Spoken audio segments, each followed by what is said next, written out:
আমরা খুব পরিষ্কারভাবে বলছি,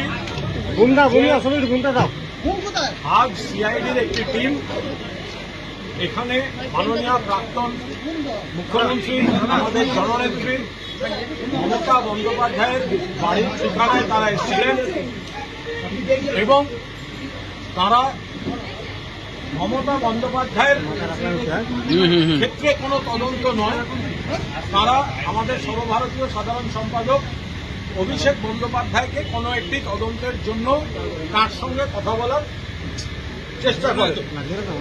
কিন্তু আমরা সবাই জানি মমতা বন্দ্যোপাধ্যায় এবং অভিষেক বন্দ্যোপাধ্যায় ইন্ডিয়া জোটের বৈঠকের জন্য এবং আনুষঙ্গিক কিছু গুরুত্বপূর্ণ বৈঠকের জন্য তারা দিল্লিতে আছে। অর্থাৎ মমতা বন্দ্যোপাধ্যায়ের যে কর্মসূচি সারা পৃথিবী জানে, সেটা জানার পরেও সিআইডি কেন আজ মমতা বন্দ্যোপাধ্যায় এবং অভিষেকের অনুপস্থিতিতে এলেন, এটাই বিস্ময়কর। তো এখানে ছিলেন যারা, তাদের মধ্যে অন্যতম আমাদের অন্যতম নেতা এবং আইনজীবী শুভাশিস চক্রবর্তী তাদের অনুরোধ করেন যে যেহেতু এই মুহূর্তে অভিষেক বন্দ্যোপাধ্যায় কলকাতায় নেই এবং মমতা বন্দ্যোপাধ্যায়ও নেই দিল্লিতে, ফলে কয়েকদিন সময় দেওয়ার জন্য তারা ফেরার পর সকলেই তদন্তে সহযোগিতা করবেন। কিন্তু শুভাশিস বাবুর এই অনুরোধ যারা এসেছিলেন তারা শোনেননি।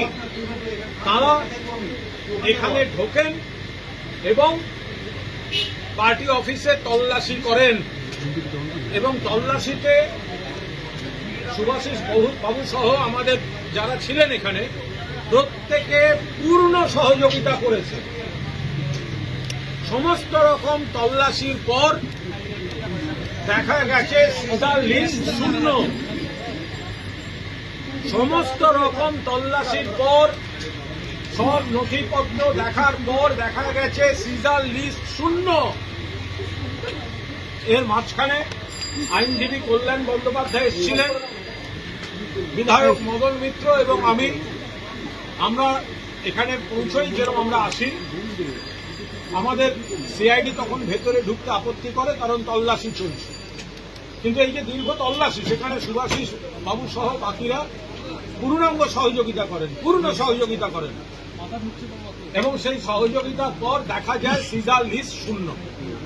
তাহলে এমন কি দরকার ছিল যে মমতা বন্দ্যোপাধ্যায় রোজ এখানে বসেন, রোজ ইচ অ্যান্ড এভরিডে, 7 বারের সাংসদ, 4 বারের কেন্দ্রীয় মন্ত্রী, 2 বারের রেলমন্ত্রী, 3 বারের মুখ্যমন্ত্রী, জননেত্রী মমতা বন্দ্যোপাধ্যায় যিনি এখানে বসেন, এখানে থাকেন, যেখানে সকলে জানেন ঘোষিত কর্মসূচি ইন্ডিয়া ব্লকের বৈঠকের জন্য যাবেন এবং তারপর আনুষঙ্গিক গুরুত্বপূর্ণ বৈঠক আছে, সেখানে কেন তার অনুপস্থিতির দিনটাকে বেছে নেওয়া হলো?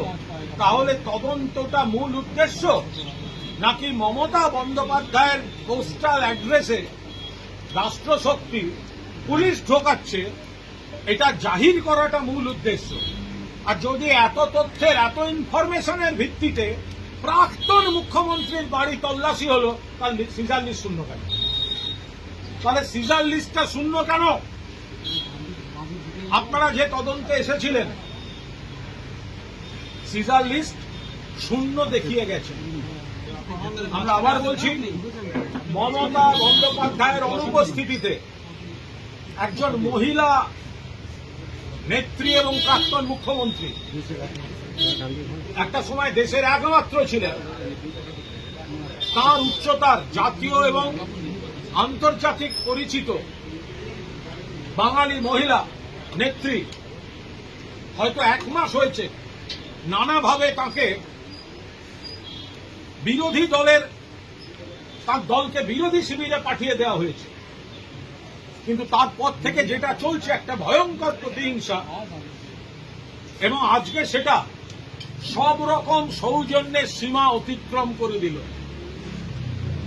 মাননীয় মমতা বন্দ্যোপাধ্যায় যেখানে থাকেন, যেখানে রোজ বসেন, মানুষের সঙ্গে দেখা করেন, নেতাদের সঙ্গে দেখা করেন, তিনি 2 দিনের জন্য নেই।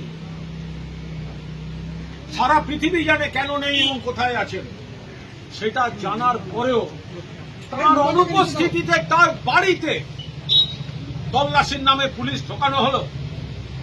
এটা বাংলা রাজনীতিতে একটা কুৎসিত নিদর্শন হয়ে রইল, এবং এটা যে কত বড় প্রহসন ছিল এবং প্রতিহিংসা ছিল তার প্রমাণ হচ্ছে সিজার লিস্ট শূন্য।